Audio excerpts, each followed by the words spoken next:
La esperanza llegó a Siria. Un nuevo gobierno tomó el poder en Damasco, trayendo aires de democracia y libertad a la región, a pesar de las críticas de los típicos profetas del desastre que desconfían de las nuevas autoridades solo porque en el pasado militaron en Al-Qaeda y el Estado Islámico. Pecados de juventud que quedaron obviamente atrás, como demuestra el hecho de que ahora vayan vestidos con trajes occidentales y hayan dejado de usar turbantes. Que han aparecido videos de todo tipo de asesinatos en masa contra civiles cometidos por las tropas de las nuevas autoridades, las que van de chaqueta y corbata. Ok, ¿quién podría haberlo imaginado? Aunque el nuevo gobierno sirio hace tantos esfuerzos por la paz como por vestir siempre impecablemente, algunos elementos aislados de su entorno no logran frenar ciertas viejas manías y de vez en cuando les da por cometer una masacrita por aquí o una limpiecita étnica por allá. Detalles menores que no empañan ni el global de su gestión democrática ni mucho menos nuestro enfoque periodístico de siempre.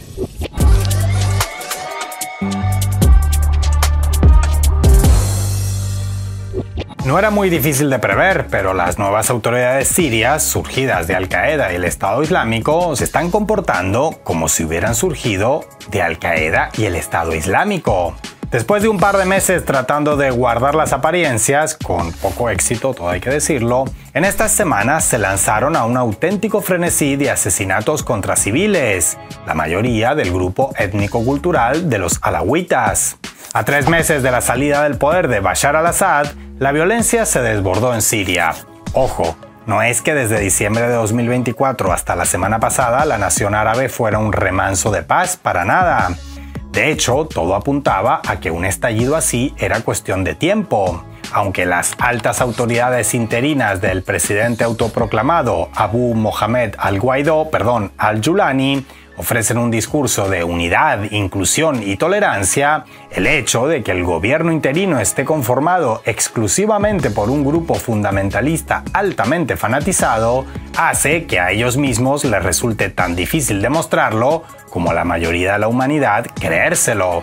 Así, mientras de cara a la galería del primer mundo, desde Damasco se promovían como un dechado de tolerancia e inclusión, casi como si hubieran transicionado del yihadismo al wokismo no bien llegaron al poder, en el terreno la cosa lucía bastante diferente. Los constantes abusos, humillaciones, maltratos y hasta asesinatos contra la población alawita y otros sectores que no se pliegan a esa especie de autopercibido wokjadismo, culminaron en protestas primero y un levantamiento armado después. Entonces, el interinato surgido del yihadismo, decidieron sofocar la rebelión de la manera que era de esperar entre personas que desarrollaron el grueso de sus carreras político-militares, cortando cabezas y exhibiéndolas como trofeo. Al menos 1 millar de civiles desarmados, pero seguramente muchos más, fueron masacrados de forma metódica en pequeños grupos. Según las bandas armadas fieles a al-Julani, los buscaban en sus hogares o se los iban encontrando por la calle. El criterio de selección fue puramente sectario, centrándose sobre todo en la población alawita de las zonas costeras de Latakia y Tartus.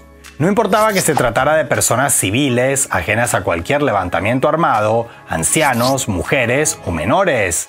Ser alawita o de algún otro sector considerado sospechoso u hostil desde Damasco era suficiente motivo para ser pasado por las armas. Ni siquiera el hecho de estar en pleno periodo sagrado del Ramadán puso coto a la violencia indiscriminada de estos autoproclamados seguidores de Mahoma. Inicialmente, el tolerante e inclusivo al-Julani, que en meses recientes retomó su nombre de nacimiento, Ahmed al-Shara, justificó a sus hombres señalando que estaban luchando contra lo que denominó remanentes del antiguo régimen, sin abundar demasiado en que la aplastante mayoría de víctimas entre esos remanentes eran civiles desarmados. Sin embargo, la magnitud de la masacre comenzó a alcanzar cotas lo suficientemente grotescas como para acabar para siempre con la pretensión de la máxima autoridad de Damasco de presentarse como la versión siria de Nelson Mandela. Así, mientras las imágenes de tractores recogiendo cadáveres de civiles por las calles rodaban por las redes sociales, Al-Shara dijo o fingió sentirse sorprendido y conmocionado por lo sucedido. Criticó a los perpetradores como si fueran apenas un par de manzanas podridas en lugar de varias hectáreas de manzanos aguzanados, prometió una investigación y a otra cosa mariposa. Otra drástica corrección tomada en este caso por las propias fuerzas progubernamentales consiste en advertir a sus integrantes que eso de masacrar y grabar la matanza en video resulta muy feo, así que a partir de ahora castigarán duramente a quien grabe.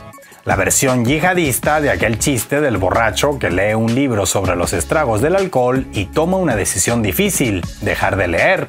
No sabemos hasta qué punto la estrategia de Damasco servirá para lavar del todo su imagen tras lo sucedido estas semanas, pero por lo pronto parece que funcionó muy bien de cara a la Unión Europea, que justo en estos mismos días emitió una invitación al canciller interino sirio a Bruselas, a la reunión para recaudar fondos para la reconstrucción de Siria. Lindo timing el del Jardín Europeo, ¿verdad? Como ven, la previsible libianización de Siria, tema al que dedicamos un completo video en su momento, parece cada vez más cerca de hacerse triste realidad. Un escenario que era mucho más fácil de prever que de desdeñar, por cierto. Sin embargo, hace 3 meses, muchos de los medios hegemónicos celebraron el cambio de régimen con un entusiasmo del que decir que fue irresponsable sería apenas un eufemismo.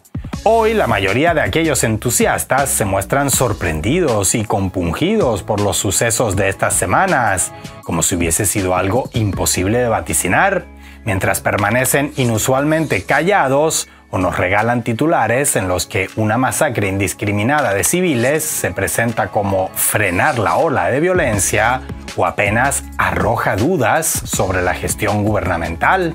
Así, al mismo tiempo que las fuerzas israelíes siguen ocupando territorio sirio como como perro por su casa, los grupos armados leales a Al-Julani, Al-Shara o el nombre que decida usar en cada momento, atacan con violencia inusitada a la población civil siria que no se resigna a vivir gobernada por extremistas inclusivos, con perdón del oxímoron.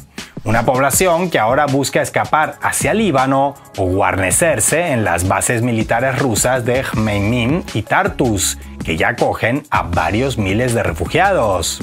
No podríamos asegurar cuándo exactamente, pero obviamente las nuevas autoridades sirias entendieron, en algún momento de su etapa como yihadistas sin complejos a los que no les importaba el qué dirán, que su proyecto tenía mucha más viabilidad si dejaban de lado los atentados en París, Manchester o Madrid y se limitaban a cometer masacres en casa, más aún si las cometían contra grupos o gobiernos que resultaran geopolíticamente incómodos para el norte global.